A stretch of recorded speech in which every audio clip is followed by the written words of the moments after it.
Students, आज मैं आपको इस वीडियो में अध्याय 3 शुरू कराने वाला हूं। तो अध्याय का नाम है दो चर वाले रैखिक समीकरण युग्म। ठीक है, तो देखिए दो चर वाले रैखिक समीकरण युग्म क्या होते हैं, यानी कि ऐसे दो समीकरण जिसमें दो चर राशियां हों। जैसा कि यहाँ पर देखिए मैंने लिख रखा है, माना दो चर वाले दो रैखिक समीकरण a1x plus b1y plus c1 बराबर 0। तो ये आपका पहला समीकरण जिसमें आपका x और y दो क्या है, चर राशियां हैं।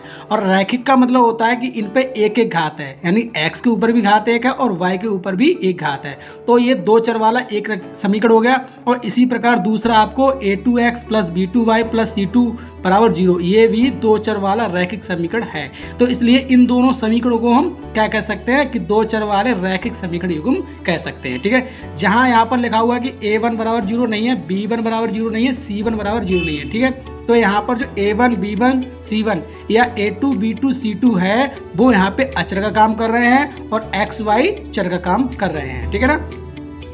तो देखिए इसका व्यवहार देखते हैं, यानी कि जो दोनों समीकरण हैं इनके द्वारा निरूपित रेखाओं का व्यवहार देखते हैं। ठीक है, अगर हमको मिल जाता है यदि a1 बटा a2 बराबर नहीं होता है b1 बटा b2 के, तो उस समय पे क्या होता है कि इस स्थिति में समीकरण युग्म द्वारा निरूपित रेखाएं, ठीक है, यानी कि पहले समीकरण से रेखा निरूपित होगी और दूसरे समीकरण से रेखा निरूपित होगी। वो क्या करेंगे, एक बिंदु पर प्रच्छेद करती हैं। क्या करती हैं, दोनों रेखाएं एक बिंदु पर क्या करती हैं, प्रच्छेद। प्रच्छेद का मतलब होता है कि मान लीजिए एक रेखा ये है, यानी कि पहली समीकरण से रेखा प्राप्त हो आपकी ये हो रही है। ठीक है, और मान लीजिए दूसरी समीकरण से आपको रेखा ये प्राप्त हो रही है। तो यहाँ पर ये एक दूसरे को क्या करती है, एक बिंदु पर प्रच्छेद कर रही है। ठीक है ना। तो ये आपकी यहाँ पर दोनों रेखाएं कैसी प्रच्छेद रेखाएं होंगी। ठीक है, आगे क्या लिखा है कि और समीकरण युग्म का अद्वितीय हल होता है। बेटा रेखाएं दोनों एक बिंदु पर काट रही हैं, इसलिए इनका एक अद्वितीय हल होगा। अद्वितीय का मतलब होता है कि दूसरा ना हो। ठीक है ना। आगे कह रहा तथा समीकरण युग्म संगत होता है, यानी समीकरण युग्म कैसा होगा, आपका संगत हो जाता है। ठीक है, अब मैं बात कर लेता हूँ नंबर 2 की, जिसमें आपका दिया है कि a1 बटा a2 बराबर है b1 बटा b2 के, लेकिन बराबर नहीं है c1 बटा c2 के। ठीक है, तो इस पोजीशन में देखिए क्या होता है आपका कि इस स्थिति में समीकरण युग्म द्वारा निरूपित रेखाएं एक दूसरे के समांतर होती है। कैसी होती है, समांतर। यानी कि एक समीकरण से निरूपित रेखा ऐसी होगी और दूसरे समीकरण से भी निरूपित रेखा आपको इसी प्रकार हो जाएगी। यानी तो ये कैसी रेखाएं आपकी, समांतर रेखाएं हो जाती है। जो आपस में कभी नहीं काटती हैं वो रेखाएं समांतर हो जाती है। ठीक है, और क्या कह रहा है, और समीकरणों का कोई हल नहीं होता है, यानी जब ये दोनों रेखाएं आपस में कभी मिलेंगी नहीं तो इनका कोई हल भी नहीं होगा। ठीक है, तथा समीकरण युग्म असंगत होता है, और समीकरण युग्म कैसा हो जाता है, हमारा असंगत हो जाता है। ठीक है, अब मैं आपको तीसरी स्थिति बताता हूँ। ठीक है, तो तीसरी स्थिति में देखेंगे आप कि a1 बटा a2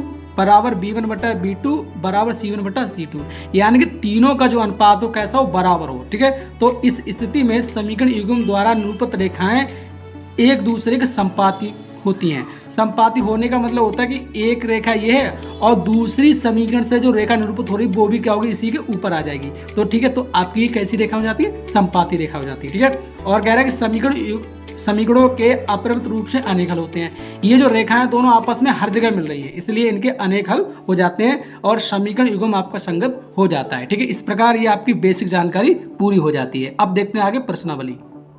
तो देखिए प्रश्नावली 3A का पहला सवाल है, आफताब अपनी पुत्री से कहता है 7 वर्ष पूर्व मैं तुमसे 7 गुनी आयु का था, अब से 3 वर्ष बाद मैं तुमसे केवल 3 गुनी आयु का रह जाऊंगा।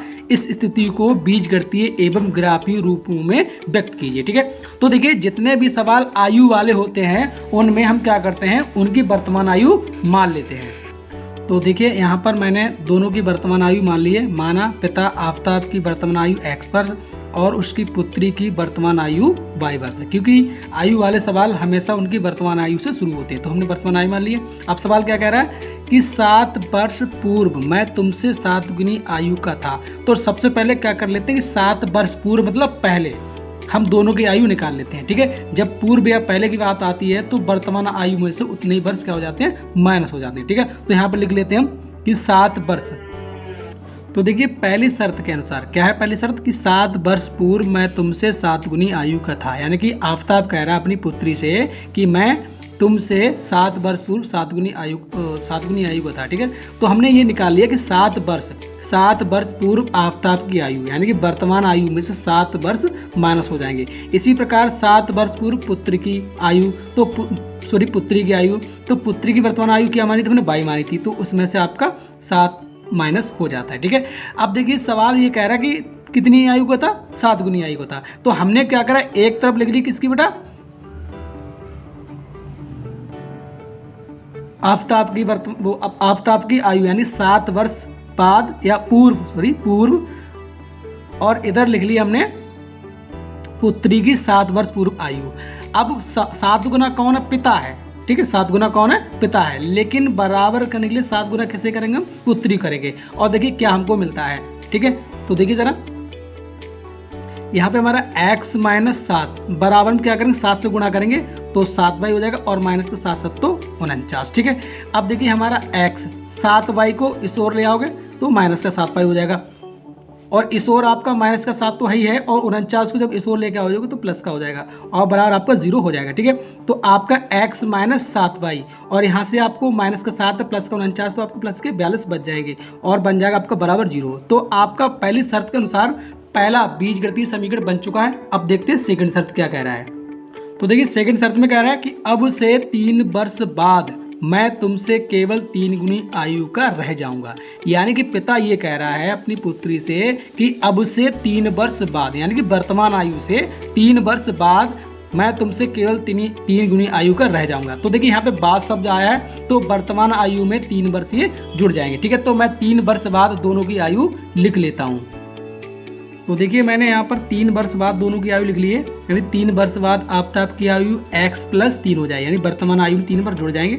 इसी प्रकार 3 वर्ष बाद पुत्री की आयु y प्लस 3 हो जाएगी। ठीक है, अब हम क्या करेंगे कि एक तरफ रख लेंगे 3 वर्ष बाद की पिता की आयु, और दूसरी तरफ रख लेंगे 3 वर्ष बाद की पुत्री की आयु। ठीक है, तो 3 वर्ष बाद कितनी गुना रह जाएगा, 3 गुना रह जाएगा। ठीक है, तो 3 गुना कौन रह जाएगा, उसका पिता रह जाएगा। ठीक है, लेकिन बराबर करने के लिए हम क्या करेंगे, इसे पुत्री को 3 गुना कर देंगे। ठीक है, तो देखिए यहाँ पर x प्लस 3, और इधर से बेटा 3y हो जाएगा, और प्लस 3 दिया 9 क्योंकि 3 से गुणा हो गई। ठीक है, अब जरा साइड चेंज करेंगे तो x और ये माइनस का 3y हो जाएगा, और ये तो प्लस का हमारा 3 है ही है, और 9 को जब इस ओर लेके आओगे तो आपका माइनस का हो जाएगा। तो ठीक है, बराबर क्या बचेगा, देखिए 0 बचा। ठीक है, तो यहाँ पे हमारा x माइनस 3y, और यहाँ से आपको माइनस का 6 बचेगा।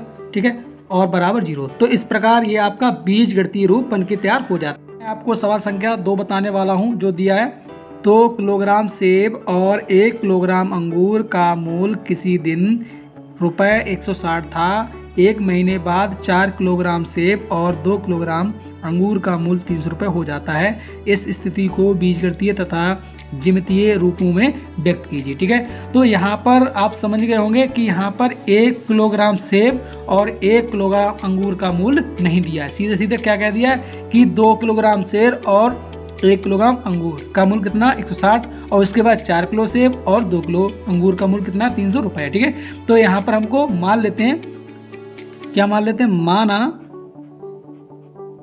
माना 1 केजी सेब का मूल्य बराबर हम ₹100 मान लेंगे। ठीक है, और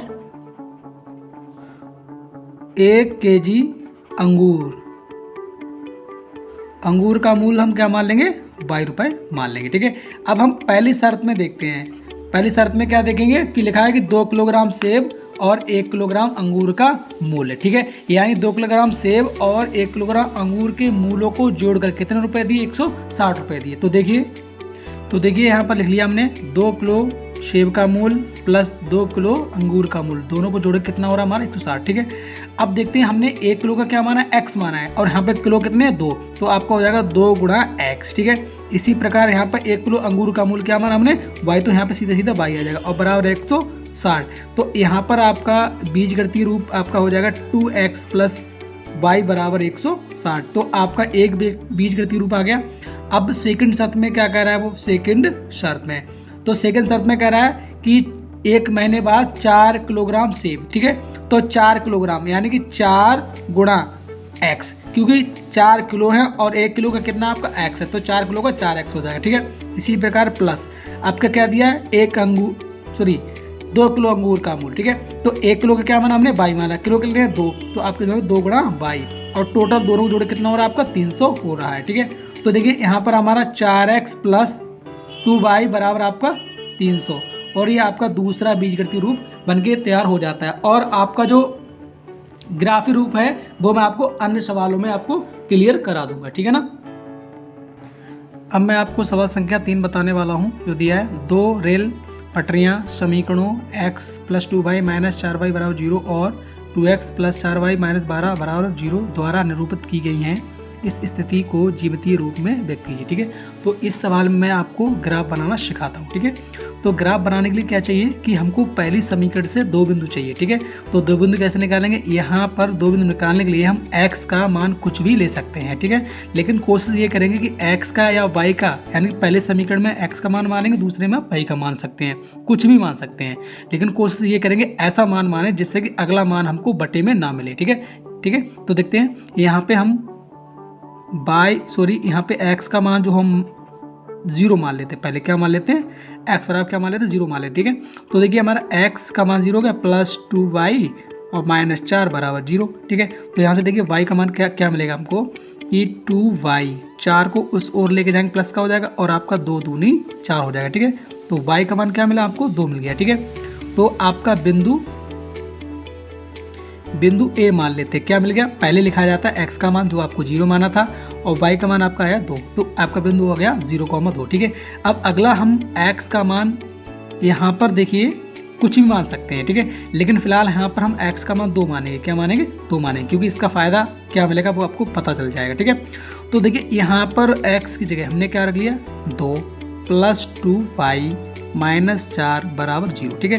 तो देखिए 2y, ये 2 प्लस के 4 माइनस, तो आपको माइनस के 2 मिलेंगे, और बराबर आपका 0 हो जाएगा, ठीक है। तो देखिए हमारे y बराबर 2 उस ओर जाएंगे प्लस के हो जाएंगे, और 2 1 कम 2, ठीक है। तो y का मान कितना मिला आपको, 1 मिला, यानी कि x का 2 मानने पर y का मान क्या मिला, 1 मिला, यानी कि बटे में आपको नहीं मिला, जो कि हम बता चुके कि आपको बटे में नहीं लेना है, ठीक है। जब किसी सवाल में आएगा तो आपकी मजबूरी हो जाती है, ठीक है। तो देखिए यहाँ पर आपका जो बिंदु v होगा वो आपका हो जाएगा 2,1, ठीक है। x का मान 2 है, y का मान 1 है, ठीक है। इसी प्रकार हम समीकरण 2 से भी आपको 2 बिंदु निकाल लेंगे, ठीक है। तो यहाँ पर हम y का मान मानेंगे, ठीक है। तो यहाँ पर मान लेते हैं, माना y बराबर हमने क्या ले लिया, 0 ले लिया, ठीक है। तो 2x प्लस 4 गुणा y का मान क्या बना, 0, और माइनस 12 बराबर आपका 0, ठीक है। तो 2x ये तो हमारा 0 हो जाएगा, और ये 12 उस पार जाएगा प्लस का हो जाएगा, जिससे हमारा क्या होगा, 2 छंग 12 हो जाएगा, यानी x का मान क्या मिलेगा आपको, 6 मिल जाएगा, ठीक है। तो यहाँ पर आपका बिंदु C हमारा हो जाएगा 6,0, क्योंकि पहला हमको x का ही मान रखना है, ठीक है। अगला हम y का मान क्या लेंगे, ज़रा देखिए, y बराबर यहाँ पर हम ले लेते हैं 1, क्या ले लेते हैं, 1 ले लेते हैं, ठीक है। तो रखते हैं इस समीकरण में, तो हमको क्या मिलेगा, 2x प्लस 4 गुणे 1 और माइनस 12 बराबर 0। तो देखिए हमारा 2x और यहाँ पे 4 एकम 4 हो गया, और माइनस के 12 बराबर आपको 0 मिलेगा, ठीक है। तो देखिए हमारा 2x, ये 4 प्लस का 12 माइनस का, तो आपको माइनस का 8 मिलेगा बराबर 0। तो 2x बराबर ये 8 उस ओर जाके प्लस को जाएंगे, तो 2 चौक 8 हो जाएगा, और इस प्रकार बिंदु जो D होगा वो आपको 4,1 मिल जाता है, 4,1 मिल जाता है, ठीक है। तो हमको पहली समीकरण से दो बिंदु मिल गए, और समीकरण 2 से भी आपको 2 बिंदु मिल गए। अब हम इसका ग्राफ कॉपी पे ग्राफ बना के दिखाते हैं। तो देखिए ग्राफ बनाने की तैयारी हमने कर रखी है कि जो गहरी लाइनें थी इनमें इसको x अक्ष मान लिया, और जो आपके ऊपर गहरी लाइन थी इसको हमने क्या मान लिया, y अक्ष मान लिया है। और जो बिंदु हमको दिए होते हैं उसकी लंबाई के अनुसार, जैसे कि आपको एक बिंदु था आपका 6,0, ठीक है। तो उसमें 6 सबसे बड़ी संख्या थी, तो हमने क्या 6 तक गिनतियाँ आप ले सकते हैं, 6 5 जो भी आपके होते हैं उनके अनुसार गिनतियाँ ले सकते हैं, ठीक है।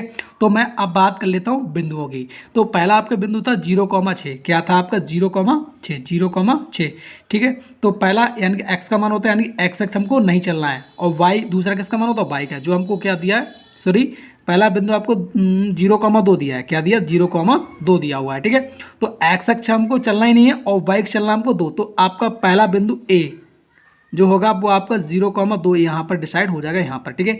इसी प्रकार दूसरा बिंदु दिया था आपको 2,1, यानी x अक्ष चलना हमको 2 और y अक्ष चलना हमको 2, तो यहाँ यानी y अक्ष चलना है आपको 1 और x अक्ष चलना है आपको 2। तो आपका यहाँ पर जो बिंदु V है वो आपका यहाँ पे डिसाइड हो जाएगा 2,1। ठीक है, इसी प्रकार हम पहले इन दोनों को मिला लेते हैं, यानी कि पहली रेखाओं द्वारा जो निरूपित जो बिंदु थे उनको हम मिला लेते हैं। ठीक है, चलिए मिला लेते हैं।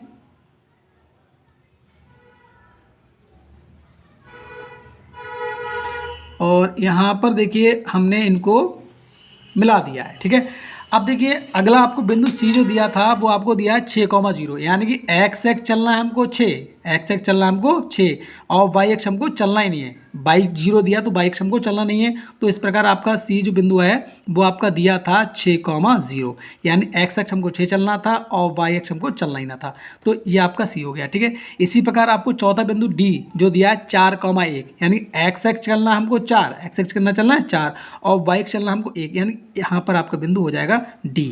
कौन सा हो जाएगा? डी, जो आपका दिया है 4,1, 4,1, और हम इनको भी मिला देंगे। ठीक है, इनको भी हम मिला देंगे। ठीक है, चलिए मिलाते हैं।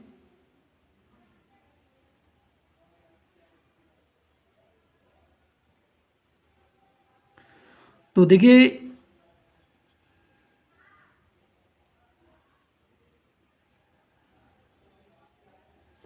यहाँ पर ये इनको भी हम मिला चुके हैं। ठीक है, तो आपकी जो रेल की पटरियों द्वारा समीकरण निरूपित थी उनके अनुसार आपका ग्राफ बनके तैयार हो चुका है। ये जो रेखा खींची है वो पहली समीकरण द्वारा निरूपित रेखा है और ये वाली आपकी समीकरण 2 द्वारा निरूपित रेखाएं हैं। ठीक है, तो देख रहे होंगे आप यहाँ पे जो रेल की पटरियां हैं वो एक दूसरे कैसी आ रही हैं? समांतर आ रही हैं। तो आपका इस प्रकार से ग्राफ बनके तैयार हो जाता है।